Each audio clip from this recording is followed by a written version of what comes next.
Yeah. Right. Another topic I want to bring up, since you talked about the way people need to change. The All-Star Weekend, the media dogged the NBA Right. and African Americans. So I wanted to know, like, they wrote a lot of articles using the words baby mamas, thugs, and gangsters. Now, Right. I know they weren't addressing other races but African Americans. Yeah, but who do you feel shelters the blame for that? The athletes, the hip-hop culture, or our people of the African Americans? I mean, honestly, it's a little bit of everything, because the simple fact, like Janae just said, the athletes need to portray a different outlook. The athletes, during All-Star break, throw their name on a promotional flyer at an event, let the wrong promoters throw the party, let the wrong promoters invite the wrong people. Talk. They don't even most athletes don't even show up to the events. Yeah. Their name is just highlighted on the flyer. Next thing you know, the wrong crew comes in. They're not ID'd. They're not segued to a certain dress code. They destroy a luxurious hotel, wherever it is, in whatever state this All-Star game is in. Now all of a sudden, what? It's the black folk. It's hip-hop. It's the black folk. It's hip-hop. Negative, negative, negative, and that has to stop. It's a problem. I'm telling you, it's a bad look. You know, that goes back to Jones Beach. When you hear Jones Beach, Greek Fest, all these little things, even when MTV, who's mostly Caucasian, has their little Summer Beach thing, it's crazy. If you watch that, it's crazy. We're talking about teenagers abusing alcohol. It's crazy.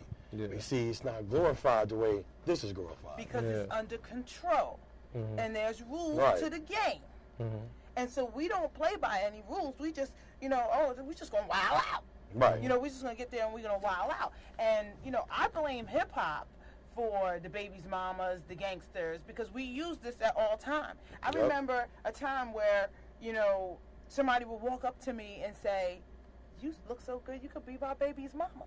What? What kind of analogy? Yeah. What kind of analogy is that? There's a problem with respecting our sisters. And then so when mainstream America starts hearing it and starts repeating it, then it becomes a problem. Right. But you are repeating it every day. We're talking about it every day. So now we mad because somebody is now saying, well, what is this? Oh, that's a baby's mama? Oh, this must be the thug that they're talking about. Same thing. Oh, this is the gangster. And that's how they're looking at us, and they're ripping us apart through our own stuff. We're putting this stuff out there. They're taking it and manipulating it, and we're getting mad at it. We can't get mad at that. We got to change how we view stuff. We got to change. We have to have respect for ourselves. Exactly. And that's the most important thing. Respect for ourselves, ladies and Same thing gentlemen. with the N-word. Same thing with the N-word. You know? And we use it just real loose. We get mad when they use it. Exactly. But, I mean, we abuse the word. Yeah. Why? Because we are black. It's okay for us to call it to the nigga. And when another person says it, it's like, what are you doing? And let me say, too, we on our show, we went over the Willie Lynch papers. If you haven't looked into the Willie Lynch papers, these are some papers that back in, I think it was 1700. I think it was 1789 exactly. Right. That a guy named Willie Lynch went down to Jamestown and told a bunch of slave owners how to better handle your slaves. And they talked about the white and the dark, putting them against each other, and you just really have to look into this. And we have been Willie Lynched. For sure. All of us. For sure. Me, as an independent black woman, I'm Willie Lynched. After I read those papers, I had to look at myself and think about it, because I know I went through high school, no offense, but I didn't like, the brown-skinned fellas. Because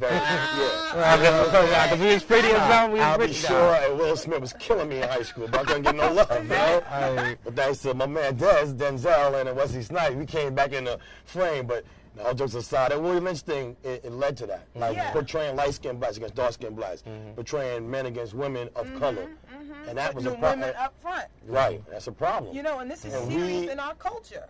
We all this time along, 300 years or 200 years later, we still kind of dictating into that and playing into that game. Right, and I wanted to say in 2012, 300 years, 2012 will be free from the Willie Lynch. Right. So we've got to get prepared, because we got to get mentally prepared on all levels. We got to look at, in the NBA, they give you all this money.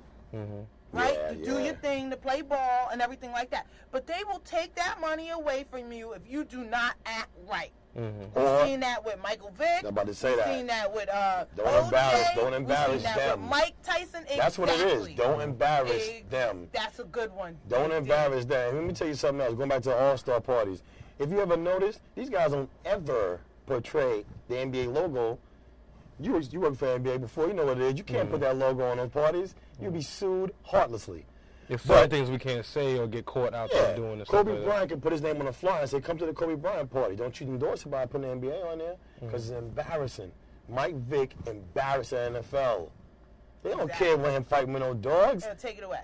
Take it, everything away. Take it away. And right when that came out, to you. all the endorsements said, you know what, we need you to get that back. Yeah, that's usually the case. That's usually the case when they banking money on your image and who you are, and you're doing stuff to not uplift the company. They will take the money from you, and it's also your responsibility to represent yourself right. If you know that that's what you're doing, you don't have it in your name. You don't have people that's gonna say, "Well, Michael Vick did this, and I didn't do anything with it." So you shouldn't even associate yourself with it. Exactly. So the last thing I'm gonna